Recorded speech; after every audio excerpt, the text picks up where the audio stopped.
जय हिंद एवरीवन। हमारा तुगलक का फर्स्ट पार्ट कंप्लीट हो चुका है। हमारी मेडिवल हिस्ट्री की सीरीज में आपका स्वागत है। आज हम करेंगे तुगलक का पार्ट टू। पार्ट वन तो हमारा हो चुका है जिसमें हम दो कवर किए थे, गयासुद्दीन तुगलक और मोहम्मद बिन तुगलक। तो आज हम पढ़ेंगे क्या, फिरोज शाह तुगलक, जो कि लास्ट है आपका। ठीक है। अब आपसे पूछा जाता है कि कौन फिरोज शाह तुगलक, तो आप कह सकते हो कि ये सन इन लॉ थे। क्या थे ये सन इन लॉ थे किसके? मोहम्मद बिन तुगलक के। जो आपने पहले इससे पढ़ा है मोहम्मद बिन तुगलक, उनके ये सन इन लॉ थे किसके? मोहम्मद बिन तुगलक के। ठीक है। और जब डेथ होती है किसकी? मोहम्मद बिन तुगलक की, तो उनमें से ही आपका एक फिरोज शाह तुगलक निकल के आता है आफ्टर द डेथ ऑफ। ठीक है। ठीक है। He was a great builder. ठीक है। इन्होंने काफी बिल्डिंग्स बनाई हैं। आप देख सकते हो फिरोज शाह कोटला। फिरोज शाह कोटला सिटी काफी फेमस है दिल्ली के अंदर। और आपको पता है फिरोज शाह कोटला के नाम से स्टेडियम भी है। एक सेकंड, ये पेन की थोड़ी सी अलग करनी पड़ेगी। ग्रीन लेते हैं। हाँ, स्टेडियम भी है, लेकिन उसका नाम बदल कर अब क्या कर दिया गया है, तो अरुण जेटली कर दिया गया है। वो तो आपको पता ही होगा। लेकिन बात यह है कि पहले इन्हीं के नाम पे रखा गया था। रेडी, ठीक है हमारा।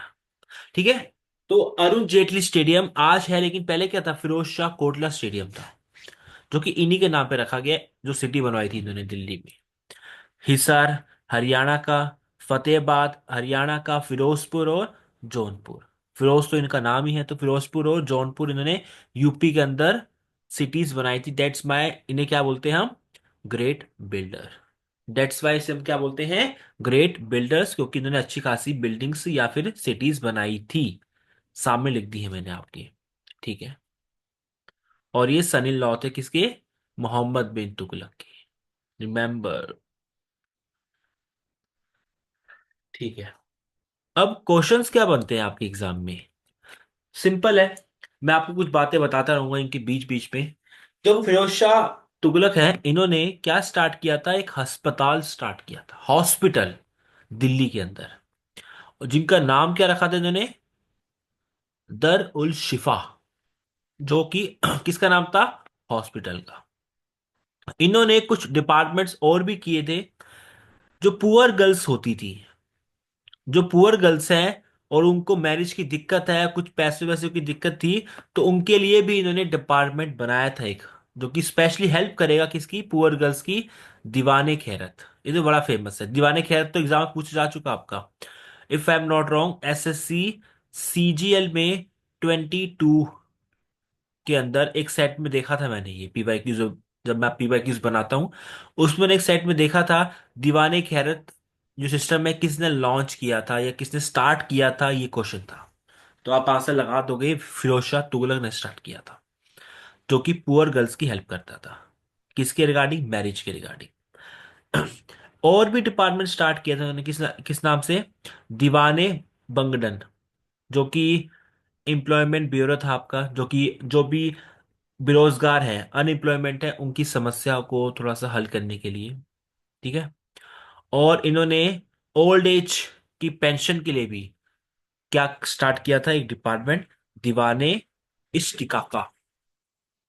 नाम तो आपको थोड़ा लग रहे होंगे ऐसे, लेकिन ये अलग अलग डिपार्टमेंट्स इन्होंने स्टार्ट किए हैं। ठीक है। पेंशन के लिए भी स्टार्ट किए हैं, अनएम्प्लॉयमेंट के लिए भी स्टार्ट की है, पुअर गर्ल्स के लिए भी, और एक हॉस्पिटल बनाया था दिल्ली के अंदर इस नाम से। तो ये सारे की इंपॉर्टेंट है आपका। दीवाने खैरत, बंगदन, शिफा, इष्टिका, सब इंपॉर्टेंट है आपके ये। ठीक है। पूछा जाता है आपसे कि किसने क्या बनवाया, किस किस समय बनाया गया, तो आपको ये पता होना चाहिए।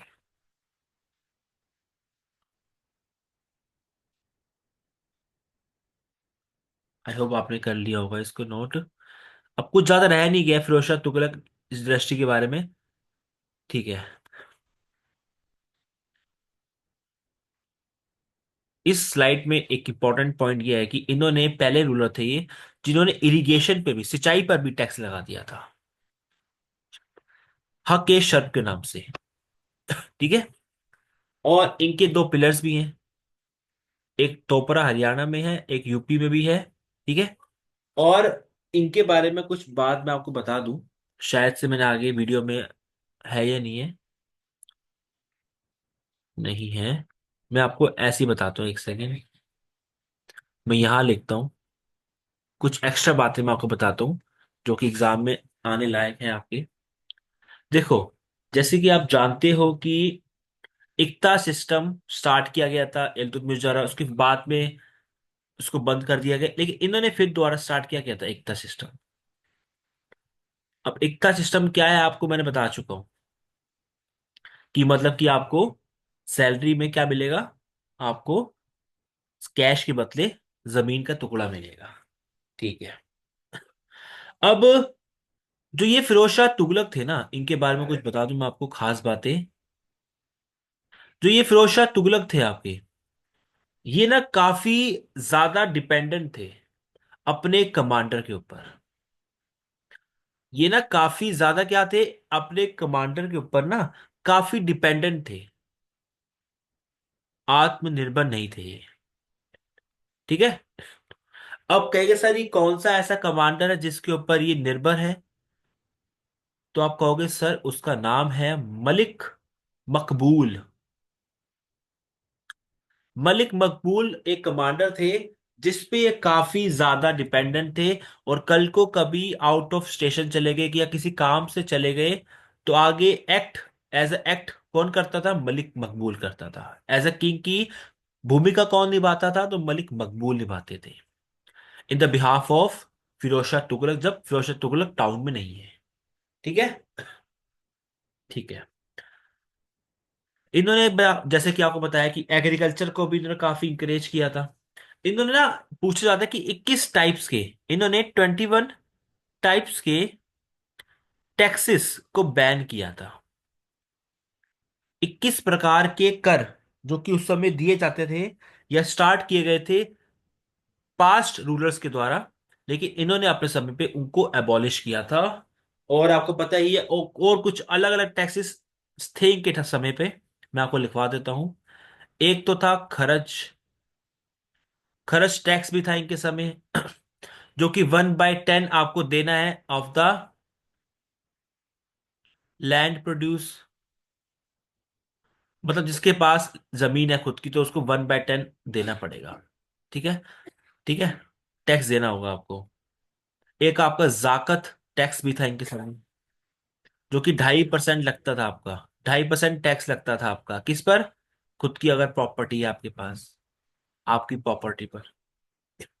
ठीक है। एक खाम्स भी था, आपको यहां लिखता हूं मैं, एक खाम्स भी था जो कि 1/6 था आपका ड्यूरिंग बूटी। बूटी पता होगा आपको, कि सपोज करो कि या कोई वॉर हो रही है, वॉर में लूटपाट होती है, तो लूटपाट जो ही उससे लोग अपने घर भाग गए लेके, तो उसका भी 1/6 आपको देना होता है सरकार को। और 1/6 में के बाद 5/6 जाता है सोल्जर्स को, उस बूटी का। ठीक है। और आपको पता ही है जजिया था ही, जो कि not applied on non Muslim. ठीक है।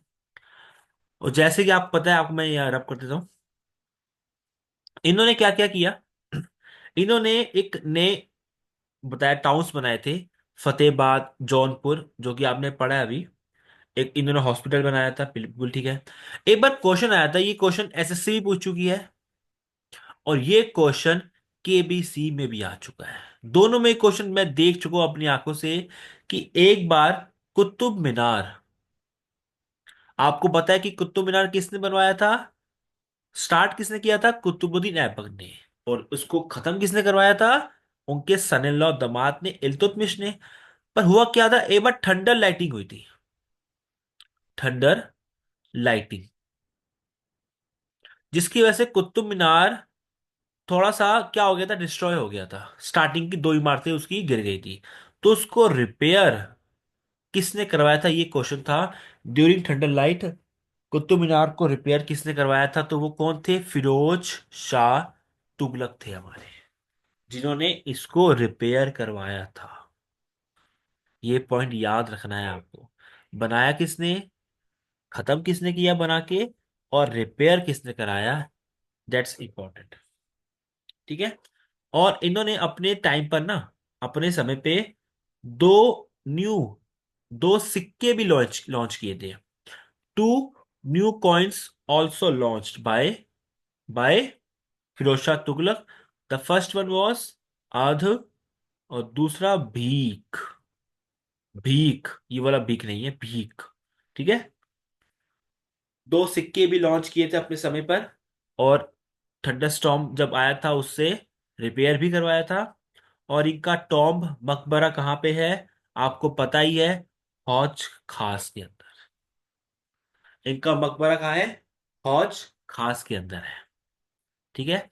तो ये सब इनके बारे में इंपॉर्टेंट चीजें आप नोट डाउन कर सकते हो।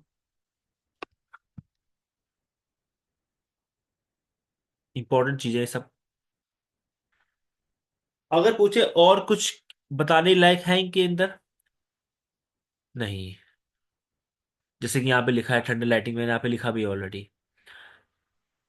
ये पॉइंट भी इंपॉर्टेंट कह सकते हो कि he himself was a writer and maximum books were written during his period time. मतलब अच्छे राइटर थे, इनको लिखना पसंद है। इन्होंने जजिया टैक्स ब्राह्मण्स पे भी लगा दिया था। पहले ब्राह्मण्स के लिए नहीं था, लेकिन इन्होंने क्या किया, ब्राह्मण्स के भी लिए कह दिया कि ब्राह्मण्स को भी जजिया टैक्स देना पड़ेगा। और जैसे ही इन्होंने कहा कि ब्राह्मण्स भी देंगे जजिया टैक्स, तो उसके बाद ब्राह्मण्स ने क्या किया, हंगर स्ट्राइक कर दिया। और आपको पता है, क्वेश्चन पूछा गया था आपसे एक बार कि हंगर स्ट्राइक आपको पता है महात्मा गांधी ने भी किया था, मोहनदास करमचंद गांधी ने भी किया था। क्वेश्चन आया था कि महात्मा गांधी ने पहली बार हंगर स्ट्राइक कब किया था। यहाँ बात ब्राह्मण्स की कर रहे हैं, लेकिन हंगर स्ट्राइक से जुड़ा हुआ महात्मा गांधी भी आपका। महात्मा गांधी जी ने हंगर स्ट्राइक कब किया था, कौन से सत्याग्रह में किया था, अपने आंदोलन में। तीन हुए उनके, चंपारण हुआ है, खेड़ा हुआ है, और अहमदाबाद हुआ है। 1917 में आपका चंपारण, और बाकी दोनों 1918 में थे। पहले अहमदाबाद था, उसके बाद खेड़ा था। तो कौन से में हुआ था, अहमदाबाद के अंदर। अहमदाबाद मील स्ट्राइक के अंदर 10 दिनों के लिए अनशन पे बैठे थे, हंगर स्ट्राइक पे महात्मा गांधी, ताकि जो भी इम्प्लॉयज की जो भी समस्या है उनको समाधान निकाल सके। ये पॉइंट भी इंपॉर्टेंट है आपका, गांधी जी का भी, तो आप इसको भी नोट कर सकते हो।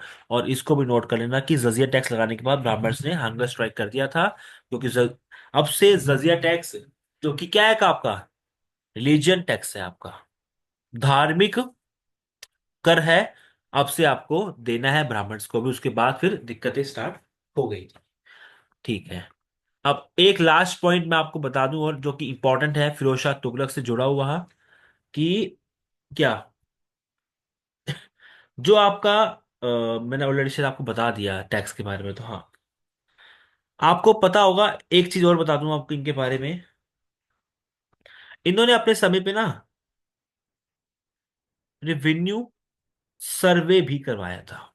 रेवेन्यू सर्वे कराया था ताकि पता लगे, to determine states revenue income, कितना रेवेन्यू मिलता है भाई, पता तो लगे जरा एक बार। तो इन्होंने क्या करवाया था, सर्वे कराया था। और किसने करवाया था सर्वे, मतलब कि इन्होंने कहा, लेकिन ये थोड़ी कि ये खुद करने बैठ गए। कंडक्टेड बाय, मतलब कि इनके बिहाफ पे, या इन्होंने जिसको कहा था, तो क्या नाम है, ख्वाजी, ख्वाजी नाम है उनका। और आगे आप लिख सकते हो हिमासुद्दीन। ठीक है। ख्वाजी हिमासुद्दीन जो थे आपके, इन्होंने कंडक्ट करवाया था फिरोज शाह तुगलक के कहने पे रिवेन्यू सर्वे, की कितना आपका रेवेन्यू आता है, लगभग लगभग हमें पता तो लगे। ठीक है। तो ये था आपका सारा का सारा फिरोज शाह तुगलक के बारे में।